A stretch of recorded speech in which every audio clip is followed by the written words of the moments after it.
Well, ladies and gentlemen, this is going to be the end of God. On my channel, which is Killed the Duality, it has nothing to do with some, like YouTube entertainment thing for some clicks. It's all about killing God. And today I am going to use a little bit of magic and I am going to get rid of God. And I think the world is going to be better off without him. Trust me.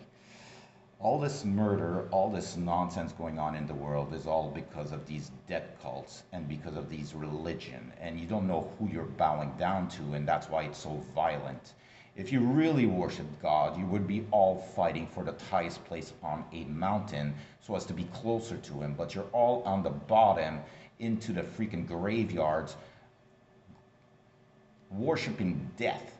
So now I'm bringing death to your father. That's it. I had it with that mother. All right, anyways.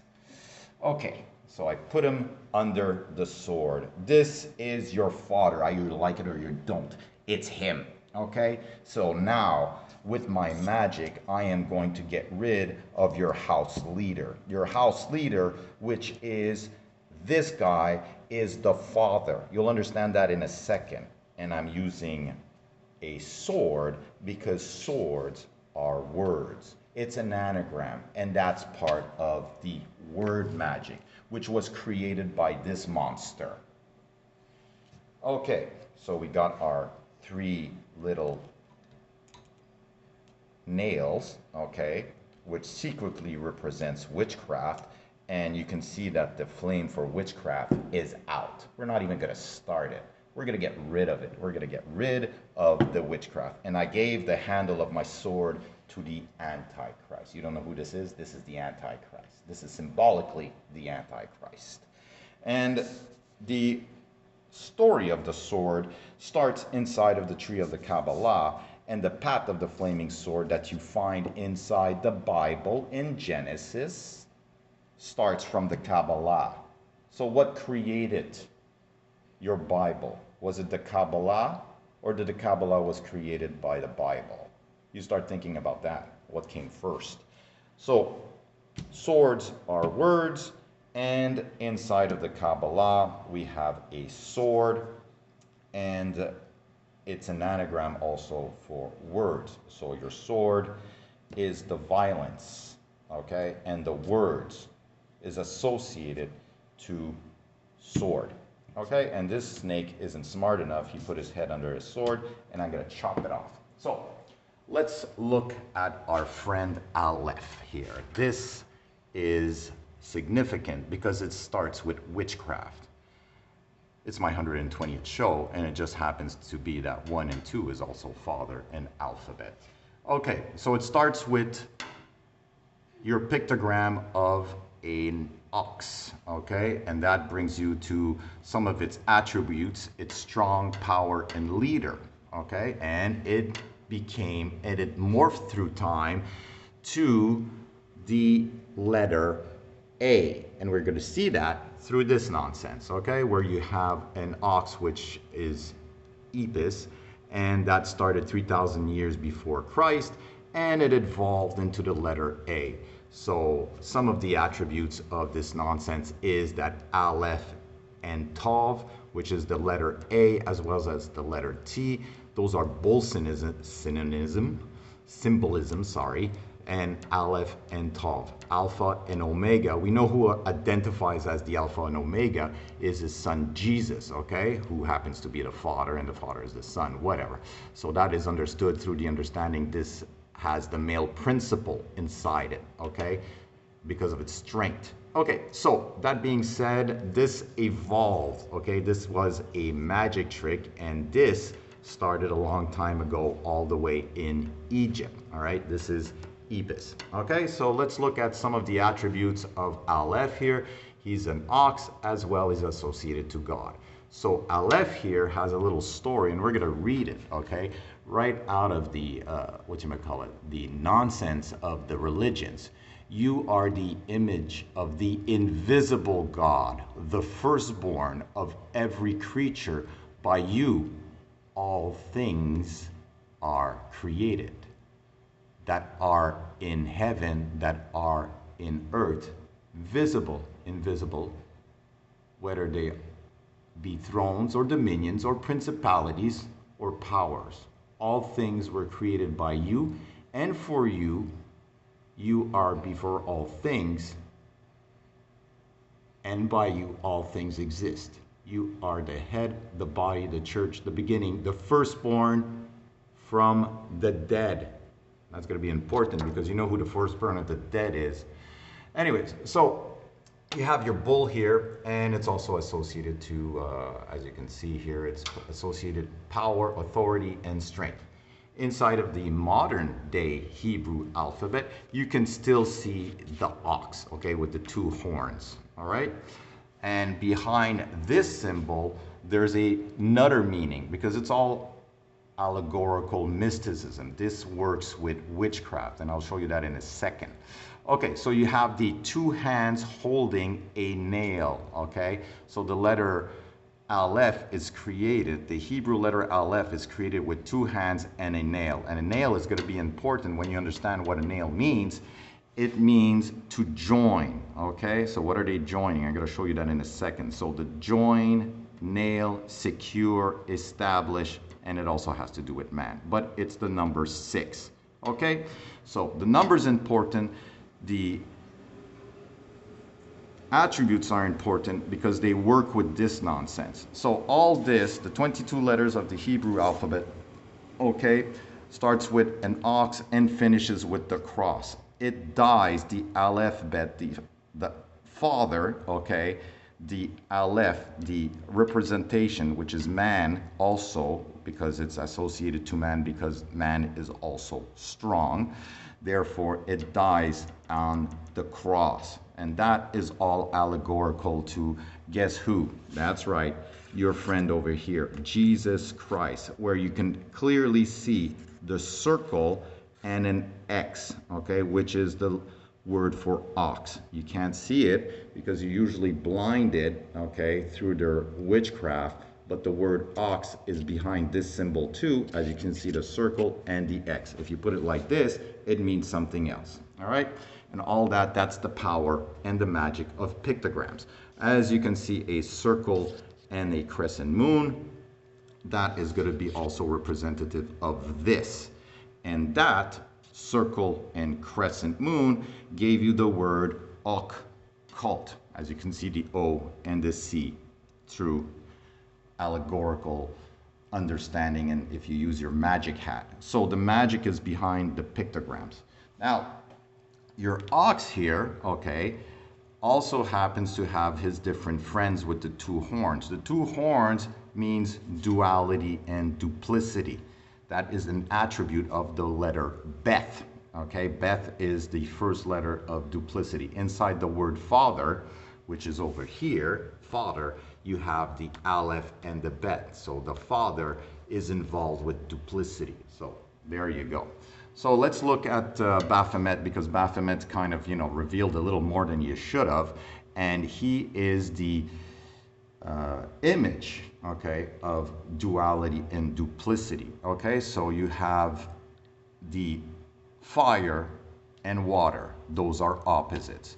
You have the crescent moon in white and the crescent moon in black. Again, there's a hidden meaning where you have the 2 points, the angles here of the crescent moon, which point to the alphabet. The Hebrew alphabet is 22 letters long, okay? So he points to the 2 crescent moons, and he's pointing with his 3 fingers there and his 3 fingers there, which brings you to the triangle, which is this symbol, and this is the symbol of magic, and you'll see that in a second. So he also has other attributes. He has his horns diverging, his legs crossed, which is converging. He is half man, half woman. He has half human, half beast. He is half naked, half covered, and he's on something round as well as straight and square. Okay, so all this is the idea. He also has wings and hooves, which is for animals that fly and animals that run on earth. So he has a little bit of everything here. So that's the whole idea. In this tarot card, you will see the devil. The devil is an anagram for the word lived. But there's much more hidden behind here, as the man and the woman in chains, okay, also is the Aleph-Bet. It's the father as well as the alphabet. So the devil uses the same principles of allegorical mysticism for you to understand. Okay, so he has his two horns. This has to do with duality and deception, and he's also associated through Saturn, because Capricorn here has his two little horns, and this is what gave us the birth to the word Satan. Understanding that Saturn is in darkness and he's far from the light, which is the light of God. All right, so that's why he's in darkness. Therefore, Satan, Saturn, and all this nonsense comes from word magic. So you can see that you're still bowing down to Baal here indirectly when you bow down to Jesus. As you all seen before, and I'll repeat it, he is the firstborn from the dead. Okay, that's Jesus. And all this comes from Aleph, through the understanding, putting on your witchcraft hat, that he dies on a cross, because that's where the death of the alphabet, and he resurrects obviously after, because of magic. He dies on the 3 days and 3 nights, and that represents magic. I'll get that into a second. And that understanding that all this was created for you to bow down to this indirectly, as you can see the word ox hidden there. So this brings us to the government, where the government creates nothing but spells.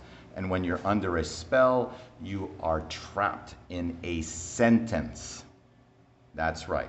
So you got the alphabet, and you have his son, the word, which you can see all created from all this magical nonsense, and that's a spell. So the word creator is tied to the word writer and author, okay?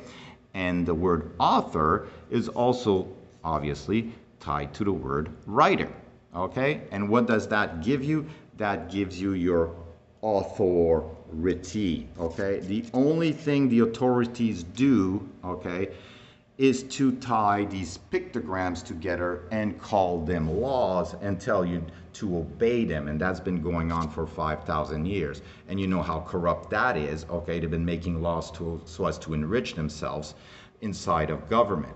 So this has to stop. We have to stop obeying pictograms that they put out on paper and tell you you have to obey it. You don't have to. I am breaking the spell, okay?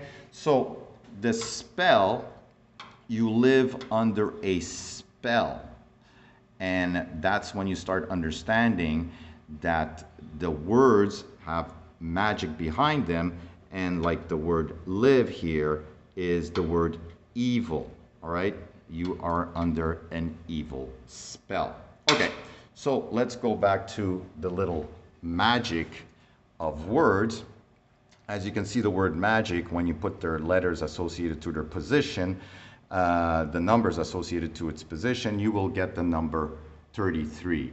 And the only symbol tied to the number 3 is the triangle. And when you have a 33, well, you have the Star of David, okay? This is a hexagram, and the word hex is a curse, okay? Hexagram, and there's a hexagon inside. This is a double curse. So you got the hexagram and the hexagon, and you will understand that when you count the 33, 3 plus 3, 2 triangles, you have the number 6. The number 6 is made to join. We saw that in the letter Vav here, which is the sixth letter, and it's made to join, all right? And what is it joining? Well, it is joining 666. When you start understanding that there's 6 points, a hexagon, and 6 triangle. And through English gematria, you will find the word witchcraft. So the word witchcraft is tied to magic through the understanding it is joined together by the number 6.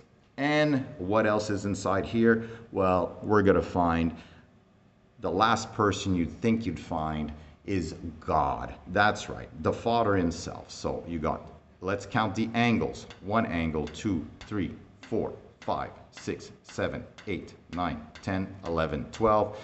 And 12 is tied to your Father, which is the Aleph-Bet, the God of duplicity. There you go. So your Father tied to the number 12, and the leader of the house is nothing but a fraud. So here you go. You've been bowing down to a ox that came back a long time ago, and you're still under its spell, okay? And that's why these people in all these places of power have authority, because they tie these pictograms together, and some of these pictograms have hidden meaning, and you're all in awe that you don't understand why you're under control. You're under control through witchcraft. It's all the occult, and you have to snap out of it. You have to call your representative and say, are you using witchcraft on me? And you ask him, and you let him know that you don't want to be under a spell anymore, especially their spell. It's been going on for a long time, and it has to end, because this is unacceptable.